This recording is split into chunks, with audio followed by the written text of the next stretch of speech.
오늘은 꿈을 이루도록 지켜주시는 하나님, 그런 주제로 말씀을 전하겠습니다. 꿈을 이루도록 지켜주시는 하나님. 어제는 제목이 뭐였어요?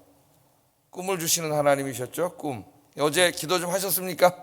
예? 여러분 가슴 설레게 하는 꿈, 또 여러분 이제 하나님 부르시는 날 가기까지 여러분 가슴을 설레게 하고 이루어야 할 꿈, 어제 거기에 대해서 우리가 말씀을 전했어요. 자, 오늘 말씀에도 보면은 이제 두 가지 정도를 오늘 아침에 이렇게 생각해 보려고 하는데요.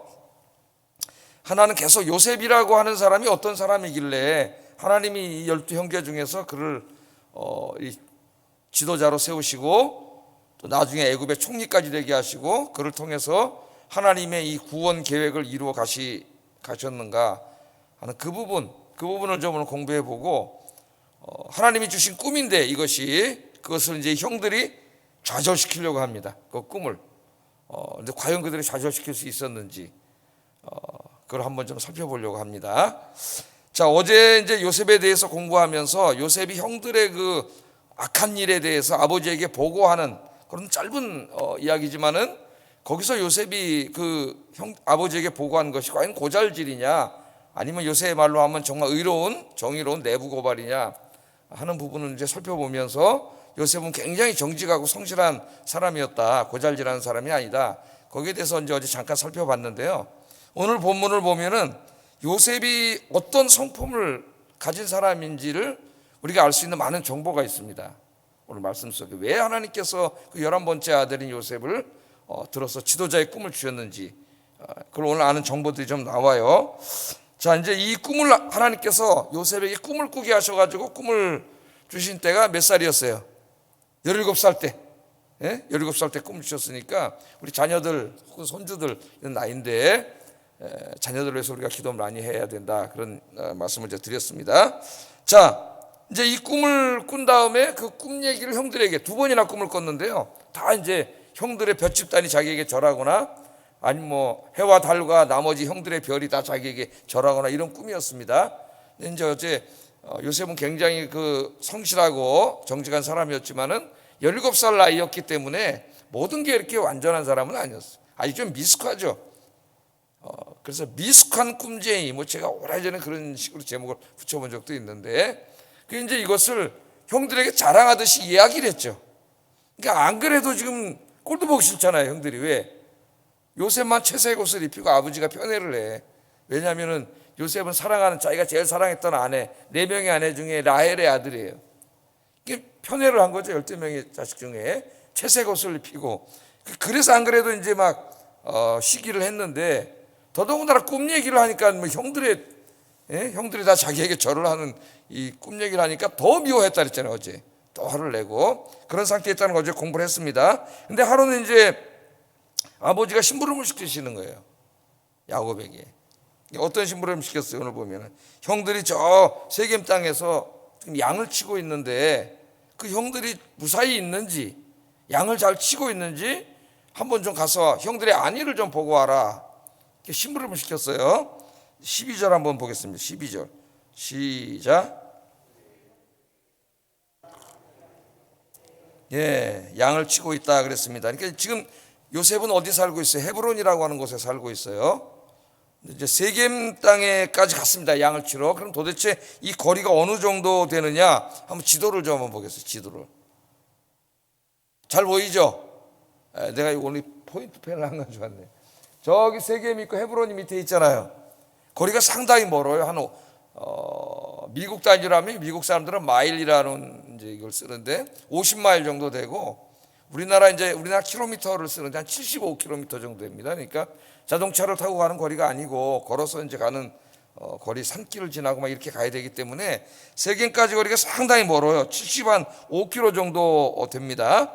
자, 그런데 지금 왜 형들의 안위를 보고 오라 그랬을 것 같습니까, 여러분? 세겜 그러면 뭐가 생각나요? 야곱이 이제 아람 지역에서 살다가 약속의 땅으로 내려와서 헤브론까지 와야 되는데, 헤브론까지 오지 않고 저 세겜 땅에 머물렀잖아요. 10년 동안 저기 살았죠. 살다가 이제 하나님과의 한 그 자기의 그 약속을 지키지 않기 때문에 집안에 풍파가 일어나고, 우리 다 공부했죠. 딸이 나가서 세겜에 추장하게 이제 겁탈을 당하고 아들들이 나가서 세겜 사람들이 보복을 해가지고 막 살육을 하고 이런 일이 있었습니다. 그러니까 밤중에 이제 몰래 나왔는데 하나님께서 지켜주셔서 무사히 나올 수 있었죠. 그러니까 세겜은 굉장히 위험한 곳이라는 것이에요. 거기는 지금 야곱의 원수들이 살던 곳이에요. 왜냐하면 세겜 사람 죽였잖아요, 이 아들들이. 예?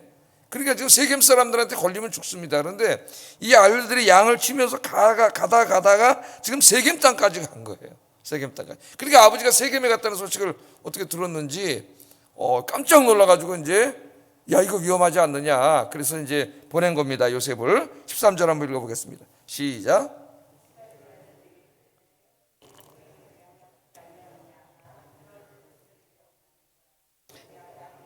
내가 그리하겠나이다. 아멘. 자, 여기 이제 보면은 요셉이 어떤 사람인가 이제 잘 나옵니다. 우리 하나를 보면 열을 안다 그런 속담이 있지 않습니까? 굉장히 중요해서 이제 직장이나 이런 CEO들이 또는 이제 사원들을 뽑는 사람들이 볼 때에 그 디테일한 것들을 굉장히 자세히 본다 그래요. 왜냐하면 기업은 자기들이 원하는 최고의 그 엘리트들을 뽑으려고 노력을 하겠죠. 많은 돈을 주는데, 그러나 알 수가 없는 거죠. 뭐 토플 이런 건 이제 객관적인 점수로 나오니까 토익이나 이런 건 알 수 있는데 그런만 가지고 일을 잘하는 건 아니거든요. 그 사람의 품성이나 인격이나 다른 사람과의 어떤 관계성이라든가 맡은 일에 대한 책임과 충성심 이런 것들은 그거 하루 인터뷰한다고 알 수가 있는 게 아니에요. 그 사람은 알 수가 없는 거죠. 이제 그러나 그런 것을 다 갖춘 사람들을 뽑으려고 할 때 하나를 보면 열을 안다는 거예요. 그래서 작은 것 하나를 테스트하는 시험들을 많이 합니다. 제가 마케팅 책들을 몇십 권 읽어보니까 자기는 아무것도 아니라 했는데 그게 다 의도된 그 직원 뽑는데 보려고 하는 거죠. 그 사람들이 그 작은 것 행동 하나를 통해서 그 사람이 어떤 사람인가를 이제 알 수 있다는 거죠. 근데 거의 맞는 것 같아요. 조그만 일 하나 어떻게 행동하는 걸 보면 거의 틀림없습니다. 그 사람이 그 전체를 말해줘요. 그 사람의. 자, 여기 아버지가 지금 세겜에 가라 그랬지 않습니까? 우리 지도를 봤지만은 75km나 되는 굉장히 먼 거리고요. 세겜 땅이 굉장히 위험한 곳입니다. 지금 가다가 또 무슨 봉변을 당할 수도 있고 그래서 요셉이 이제 아버지가 나이가 많이 들어갖고 좀 총이 어두워졌는지 갔다 오라 그러니까 굉장히 위험한 길이에요. 그래서 아버지한테 이런 상황들을 다 말씀을 드리고 종들을 보낼 수도 있습니다. 왜냐하면 그거 가서 종들이 가서 갔다 와도 되거든요. 좀 잘 달리고 또 힘도 세고 그런 종들이 갔다 와도 되는데 그런데 요셉이 보면 아버지가 한 말씀을 하니까 뭐라 그래요? 예, 알겠습니다. 딱 토를 달지 않잖아요. 그러면 아버지 말씀에 순종해요. 그냥 우리가 읽으면은 성경을 그냥 읽어 나갈 수도 있지만은 좀 우리가 이렇게 자세히 보면은 이 사람이 순종하는 사람이에요. 아버지 말씀에 철저히 순종하는 사람이구나 그런 걸 알 수가 있습니다. 그러니까 하나님은 순종하는 사람을 기뻐하시죠. 하나님이 어떤 말씀을 했을 때에 토달지 않고 순종하는 사람을 기뻐하세요. 이미 하나님 성경 말씀에 우리에게 어떻게 신앙생활하고 어떻게 인생을 살아가라고 많은 말씀을 주신 거죠. 우리 성경을 읽고 설교를 들으면서 순종하는 것, 그걸 하나님이 기뻐하세요. 하나님이 왜 지도자로 세우셨느냐 요셉을 첫 번째 우리가 보면 이 사람이 순종하는 사람이기 때문입니다. 아버지의 말씀에 그것이 굉장히 힘들고 위험한 일이었음에도 불구하고 다른 말 하지 않고 그 말씀에 예 알겠습니다 아버지하고 순종하는 사람이라면 그 사람은 틀림없이 하나님 아버지에게도 순종하는 사람이에요. 하나를 보면 열을 아는 거죠. 우리가 하나님 앞에 쓰임 받으려면 순종하는 사람이 되어야 됩니다. 지도자는 일을 시키는 사람이죠, 보통. 그럼 지도자와 함께 일하는 사람은 지도자의 말을 듣고 순종하는 사람이 되어야 되는 거예요.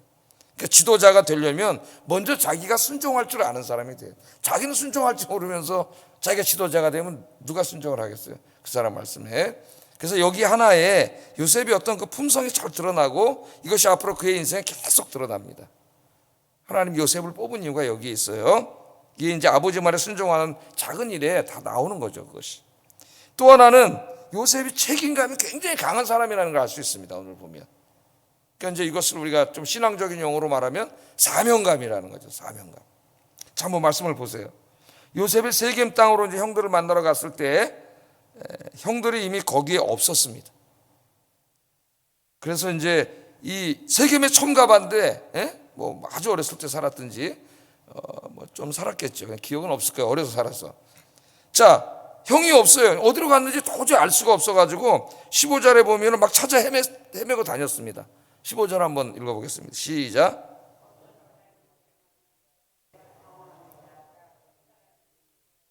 내가 무엇을 찾느냐. 그러니까 세겜 땅에 갔더니 세겜 땅도 넓고 양떼도 많았을 거 아니에요.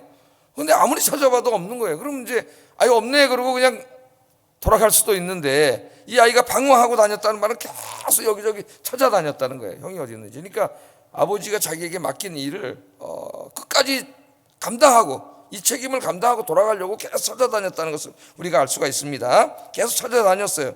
근데 이제 거기서 찾아 헤매다가 그 지역에 어떤 사람을 만났다 그랬어요. 어떤 사람을 만나가지고 오늘 말씀에 물어봅니다. 그 사람이 물어보죠. 이거 왜 이렇게 방황하고 다니냐 그랬더니, 이제 물어봤더니 아까 그 양치는 사람들 여기 있었는데 이미 떠났다.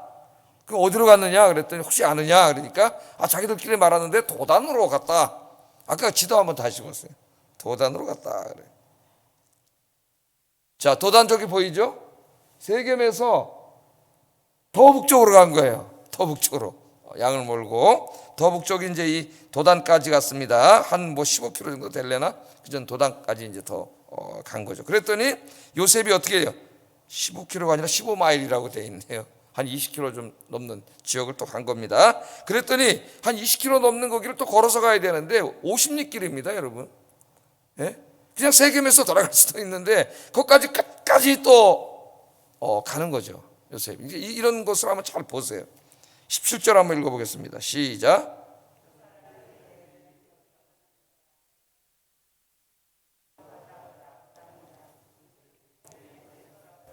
도단에서 그들을 만난지라. 드디어 만났어요. 그러니까 여기에 요셉이라는 사람이 어떤 나타나죠. 아버지가 형들 가서 찾아오라 했는데 거의 100km를 간 거예요. 100km를. 우리 이제 군대 생활한 남자들 알지만은 100km 행군이라는 걸 합니다. 군대 가면은.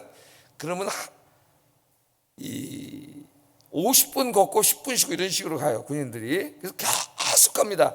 한 28시간에서 30시간, 그러니까 철야로 걷는 거예요. 완전히 녹초가 돼가지고 이제 이렇게 들어오죠, 보병들이 갔다가. 그 100km의 길이에요. 근데 그걸 끝까지 가고, 세겜에서 없으니까 또 거기서 찾아다니고, 또 사람을 만나서 물어봐가지고 또 도단까지 갔더니 한 20km를 더 갔는데, 이거 주저앉을 텐데 힘들어가지고 이제 가자 그러고 갈 텐데, 도단에 간 건 알았잖아요. 그럼 아무도 보는 사람도 없고 아버지한테 가서 여기 도단에 있던데요?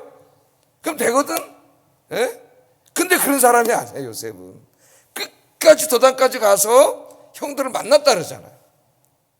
그러니까 요셉이 굉장히 책임감이 강한 거예요. 자기가 맡은 일, 이게 주어진 일이라면 끝까지 그 일을 감당하는 사람, 그런 사람임을 이 이야기를 통해서 하나님께서 우리에게 보여주는 겁니다. 왜냐하면 우리가 그렇게 살아야 된다는 거예요, 그리스도인들. 이것이 교회에서 하나님이 자기에게 맡겨준 일들을 감당하거나 아니면 또 일반 직장에 나가서 그리스도인으로서 직장인으로서 생활을 할 때에 바로 이렇게 우리가 맡겨진 일에 대해서 누가 보더라도 책임감 강하게 성실하게 끝까지 자기 맡은 일을 해야 됨을 하나님 우리에게 보여주는 거죠. 이 시를 읽는 CEO라는 책이 있습니다. 시 읽는 CEO. 굉장히 책이 재밌어요. 시를 통해서 이제 우리 인생에 대해서 어떻게 살아야 되는가 하는지 이런 이야기를 하는 그런 책인데, 이 책 중에 이제 이 한 챕터를 보면은 프로와 아마추어를 구분하는 특징이 소개되어 있습니다. 프로와 아마추어. 그래서 CEO들이 인재를 뽑으려고 하는데 어떻게 해서든 이제 프로 의식을 가진 그런 사람을 뽑기를 원하겠죠. 그래서 전문가들의 얘기를 보면은 한 가지를 보면 안다래. 한 가지. 그들이 사람을 딱 구별해내는 한 가지. 그게 뭐냐면요, 프로 의식을 갖춘 인재들은 그럼에도 불구하고의 인생을 산다 그래요. 그럼에도 불구하고. 여러분 어떤 사람인가 잘 보세요. 근데 아마추어 의식을 가진 사람은 그렇기 때문에 인생을 산다는 거예요. 쭉 그들이 이제 오랫동안 많은 사람을 접하고 면담하고 경험하고 지켜보고 이러면서 얻은 결론이에요. 그럼에도 불구하고 프로 의식을 가진 사람은, 아마추어 의식을 가진 사람은 그렇기 때문에. 자, 그러니까 아마추어 의식을 가진 사람들 항상 이렇게 말한답니다. 몸이 안 좋아서 그렇기 때문에 못했습니다. 핑계죠. 핑계를 대는 거죠. 업무량이 너무 많아서 그렇기 때문에 일을 다 못 마쳤습니다. 시간이 없어서 그렇기 때문에 못했습니다. 이런 식으로 얘기를 한다는 거예요. 항상. 왜 못했느냐 물어보면 이런 식으로 핑계를 대는 거죠. 그러면 만약에 요셉이 아마추어 의식을 가진 사람이라면 세겜에 갔더니 형들이 없어서 몸도 지쳤고 그냥 돌아왔습니다. 이렇게 돌아왔을 거예요. 근데 요셉은 프로의식을 가진 사람이에요. 오늘 보면. 그럼 프로의식을 가진 사람은 어떻게 말을 하느냐? 이 전문가들이 지켜봤더니 이렇게 말한답니다. 몸이 안 좋았지만 그럼에도 불구하고 일을 잘 마쳤습니다. 업무량이 많았지만 그럼에도 불구하고 일을 다 마쳤습니다. 이렇게 얘기를 한다는 거예요. 그러니까 요셉은 세겜 땅에 형들이 없었지만 그럼에도 불구하고 도단까지 가서 내가 형들을 다 만나고 왔습니다. 이렇게 말하는 거예요. 이것이 프로의식을 가진 사람과 아마추어의식을 가진 사람의 큰 차이라는 겁니다. 이것이 어떤 환경 속에서도 그럼에도 불구하고 프로의식을 가진 사람은 자기에게 맡기는 일을 끝까지 감당하는 사람이고, 아마추어의식을 가진 사람은 조금만 힘들고 여건이 어렵거나 그러면은 그렇기 때문에 핑계를 댄다는 거죠.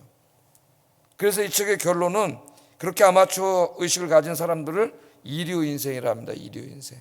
이런 사람들은 평생 이류 인생밖에 못 산다는 거예요. 이 핑계 저 핑계 날마다 되면서. 그러나 프로 의식을 가진 인류 인생을 사는 사람들은 어떤 악조건 속에서도 불구하고 맡은 바 책임을 감당한다는 겁니다.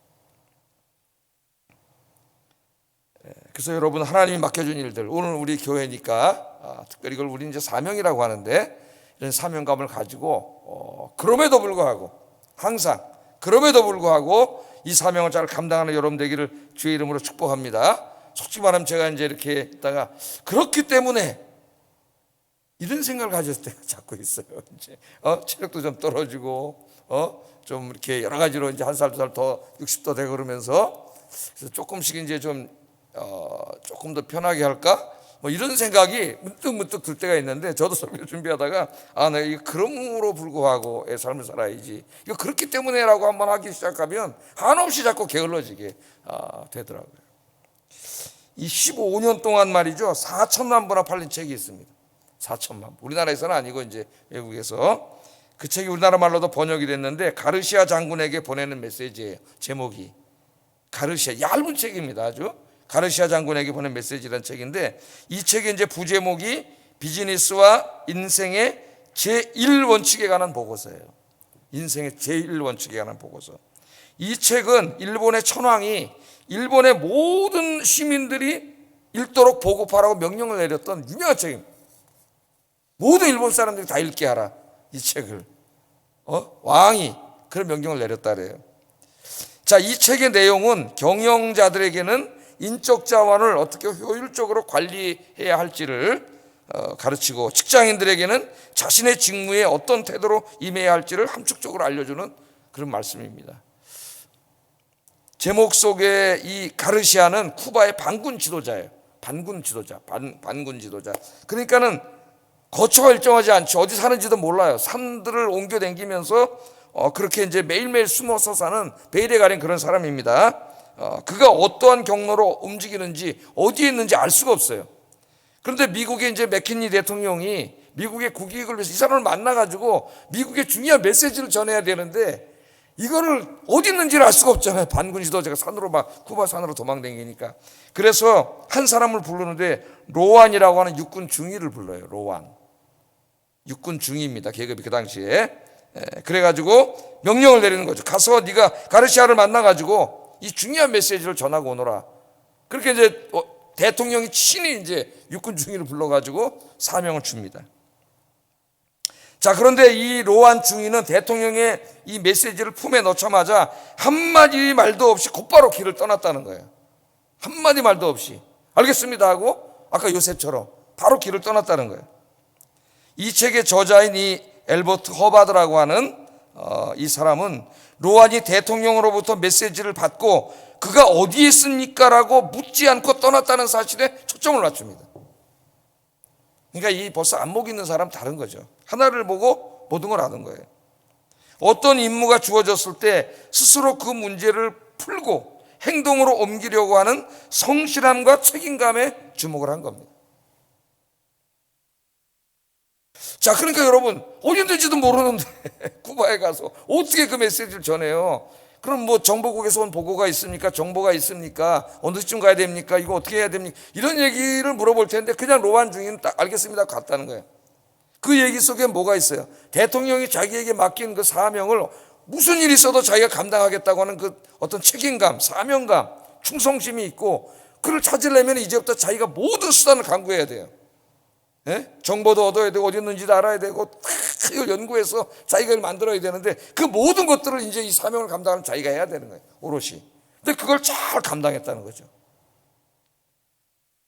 그래서 이 저자인 호바드는 이렇게 말합니다. 주어진 임무에 대한 책임감과 충성심은 일을 처리하는 유능함보다 훨씬 가치가 있습니다.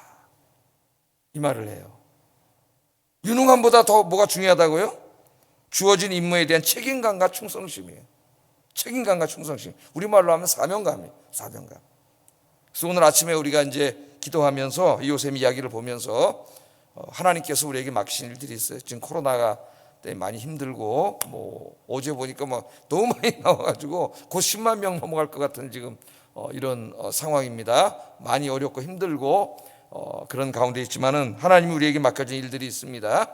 이 사명들을 그렇기 때문에가 아니라 그럼에도 불구하고 책임감과 사명감과 하나님이 주신 하나님께 대한 충성, 네가 죽도록 충성하라 그랬잖아요. 이 어려운 가운데도 이 일들을 더 어떻게 잘 감당할 수 있을까? 이 방안은 자기가 마련해야 되는 거예요. 이 핑계 저 핑계 되는 게 아니라. 그래서 이 사명을 잘 감당하는 저와 여러분 되시기를 주의 이름으로 축복합니다. 이걸 한번 좀 생각해 봤어요. 또 이제 방송을 듣고 있는 우리 성도님들, 또 우리 젊은 성도님들이 더 이런 프로의식을 가지고 그렇게 주님의 일도 감당하고 하나님 맡겨진 세상에서도 산다면, 자기를 한다면 하나님과 함께 꿈을 이루고 하나님께 영광 돌리는 인생이 될 줄로 믿습니다. 자, 요셉이 드디어 이제 도단까지 가서 형들을 만났어. 근데 요셉의 형들이 양들을 치고 있다가 멀리서 보니까, 저쪽에 보니까 웬 채색 옷 입은 놈, 많이 보던 놈이 하나 저기 오고 있네요.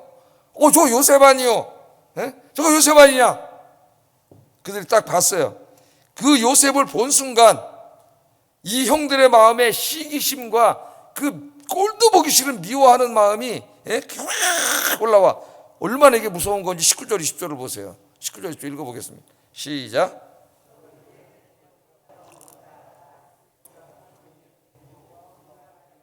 악한 짐승이 그를 잡아먹었다 하자 그의 꿈이 어떻게 되는 것을 우리가 볼 것이니라 하는지라. 아멘. 형들이 뭐라 그래요? 저기 꿈꾸는 놈이 온다. 꿈꾸는 놈. 그러니까 그 형들한테 꿈 얘기 2번 했을 때 완전히 형들의 핀이 간 거예요. 이놈의 새끼 한번 네가 꿈을 이뤄. 우리가 너한테 절을 한다고? 기회만 보고 있었는데 오늘 기회가 왔네 이걸. 저기 꿈꾸는 자가 오는다. 그를 어떻게 하자고요? 죽이자 그래요. 놀라운 얘기를 합니다. 자기 동생이에요. 이복 동생이라도 아버지가 살아계시고 근데 죽이자 그래요. 그를 죽여서 구덩이에 던지고 아버지한테 가서 거짓말하자. 악한 짐승이 잡아먹었다고. 그리고 그의 꿈이 어떻게 되는 것을 우리가 볼 것이니라 하는지라. 우리가 너를 죽여버렸는데 네가 꿈을 꿔서 그 꿈이 이루어지고 우리가 네 앞에 가서 절을 할 거라고? 우리가 너를 죽여버릴 건데 네가 죽이는데 무슨 꿈을 이뤄? 우리가 죽이자. 그렇게 얘기를 하는 거죠. 그러니까 요셉에게 하나님 꿈을 주셨는데 그 꿈이 좌절되게 생겼어요. 죽으면 무슨 꿈을 이뤄요? 이럴 수가 없죠. 형들이 지금 죽이려고 합니다.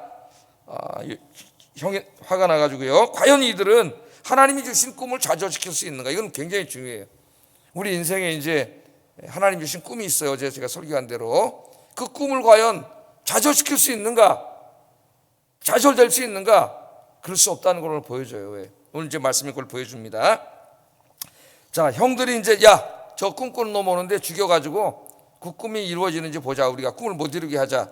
그렇게 얘기했더니 맨 처음에 하나님이 장남 루벤의 마음을 움직였습니다. 루벤을 한번 21절 22절 루벤이 뭐라고 말하나 읽어보겠습니다. 시작.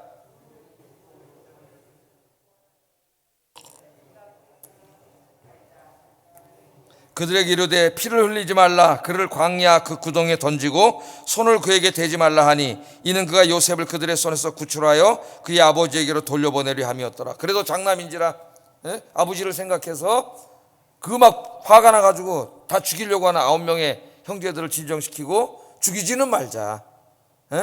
구덩이에다 그냥 버리자 그러고 나중에 몰래 아버지한테 돌려보내려고 그랬다 그래요. 그래서 일단은 지금 당장 죽을 판인데 넘겼습니다. 죽을 건 넘겼어요. 그리고 이제 루벤이 잠깐 어디를 간 것 같아요. 잠깐 갔을 때 나머지 형제들 모여서 밥을 먹으면서 계속 얘기를 한 것 같습니다. 23절 24절 읽어보겠습니다. 시작. 형들에게 이르매 그의 형들이 요셉의 옷 곧 그가 입은 채색 옷을 벗기고 그를 잡아 구덩이에 던지니 그 구덩이는 빈 것이라 그 속에 물이 없었더라. 거기 던졌죠. 그 다음 25절 한번 읽어보겠습니다. 시작. 그들이 앉아 음식을 먹다가 눈을 들어본즉 한 무리의 이스마엘 사람들이 길라앗에서 오는데 그 낙타들의 향품과 유향과 몰약을 싣고 애굽으로 내려가는지라. 자, 형들이 계속 밥 먹으면서 이제 장남은 없고 얘기하는데 죽이자는 쪽으로 의견이 모아지고 있습니다. 형들이 짐승처럼 돼가고 있는 거죠. 예? 그때 이제 하나님 또 한 사람의 마음을 움직이는 게 유다예요. 유다. 넷째 아들. 예? 이 넷째 아들 유다를 통해서 이제 메시아가 태어나잖아요. 넷째 아들 유다입니다. 그래서 유다가 이제 이걸 죽이면 안 되겠다, 큰일 났다 그러고 있는데 마침 그 옆으로 누가 지나가요. 그때 마침 또 기가 막힌 타이밍에 누가 지나가요. 이스마엘 출신의 그 족속들의 상인들이 지나가고 있었어요. 25절에 보면 상인들이 지나가고 있었죠. 그러니까 그때 그걸 딱 보더니 유다가, 하나님 유다 머릿속에 딱 지혜를 주신 거죠. 유다가 일어나서 얘기를 합니다. 죽이지 말자. 그래도 우리 동생 아니냐. 나도 저 새끼 꼴뱅이도 싫은데 그래도 우리 동생인데 어떻게 죽이냐. 그건 우리 권력이 아니냐. 그 얘기를 했더니 그 막 짐승처럼 죽이려고 했던 형들의 마음이 약간 누그러지고 유다의 말을 들었다 그랬어요. 그러니까 참 이런 막 분위기, 죄악의 분위기에 있을 때 이런 지혜로운 사람이 필요하죠. 그렇다고 막 또 강하게 말하면 싸움이 나고 더 죽을 수도 있는데 굉장히 지혜롭게 우리 동생이라는 걸 깨우치고, 그들이 잊고 있어요 지금 그걸. 우리의 권력이라는 걸 깨우치고, 그래서 죽이지 말고 저 상인들한테 차라리 팔자. 그러니까 나머지 형들이 생각하기에 그래 팔아먹어도 지가 노예로 끌려갔는데 무슨 우리가 지 앞에 가서 절할 일이 있겠느냐. 그래서 팔기로 결정을 했다는 거예요. 팔기로. 자, 이 내용이 이제 26절 28절에 여러분 성경에 있습니다. 유다가 자기 형제에게 이르되 우리가 우리 동생을 죽이고 그의 피를 덮어둔들 무엇이 유익할까? 자, 그를 이스마엘 사람들에게 팔고 그에게 우리 손을 대지 말자. 그는 우리의 뭐예요? 동생이요 우리의 혈육이니라 하며 그의 형제들이 청정하였더라. 그러니까 말을 참 잘해야 돼요. 여기서 중요한 거는 지금 그들이 잊고 있는 게 자기들 동생이라는 걸 잊고 있는 거죠. 미움만 앞서가지고 동생이 혈육이니라. 그때 미디안 사람 상인들이 지나가고 있는지라 형들이 요셉을 구덩이에서 끌어올리고 은 얼마 받고 팔았어요? 예수님은 은 30에 팔았죠. 요셉을 은 20에 팔았습니다. 20에 그를 이스마엘 사람들에게 팔매 그 상인들이 요셉을 데리고 애굽으로 갔더라. 그러니까 이제 애굽에 완전히 노예로 팔려간 거예요. 형들은 뭐라고 생각했겠어요? 네가 이 자식아 무슨 꿈을 꿔가지고 우리가 너한테 가서 절을 해? 너 가서 노예로 실컷 살아봐라. 그 노예로 팔아먹은 거야. 꼼짝없이 죽게 생겼는데 하나님이 르우벤의 마음을 맨 처음에 움직였고 그 다음에 유다의 마음을 움직였고 또 때마침 그때 그 앞을 그 상인들이 지나가게 하셨고, 다 우연히 이루어진 것 같지만 하나님이 요셉을 지켜주신 거죠. 지켜주시고 노예로 팔려갑니다. 요셉의 형들이 생각하기에는 네가 지도자가 돼, 너는 노예로 살다 죽어라. 그래서 자기들이 요셉의 꿈을 좌절시켰다고 생각했지만은 우리가 이제 성경을 잘 알고 있죠. 이미 하나님은 노예라고 하는 그 길을 통해서 요셉을 애굽의 총리로 세우는 길을 계획하고 계셨어요. 할렐루야. 그들이 이 꿈을 좌절시킬 수 없습니다. 하나님이 주신 꿈은 요셉의 꿈처럼 나 자신의 꿈만이 아니라 하나님을 위한 꿈이기도 합니다. 꿈을 이루시고 여러분의 꿈을 통해 하나님의 꿈도 이루시는 복된 여러분들 되시기를 주의 이름으로 축복합니다. 기도하면서 하나님과 함께 오늘부터 꿈을 이뤄가세요. 오늘부터 누구도 좌절시킬 수 없습니다. 하나님과 함께 기도하면서 여러분이 꿈을 이뤄가면 하나님이 지켜주시고 반드시 그 꿈을 이루어 주실 줄로 믿습니다. 기도하겠습니다.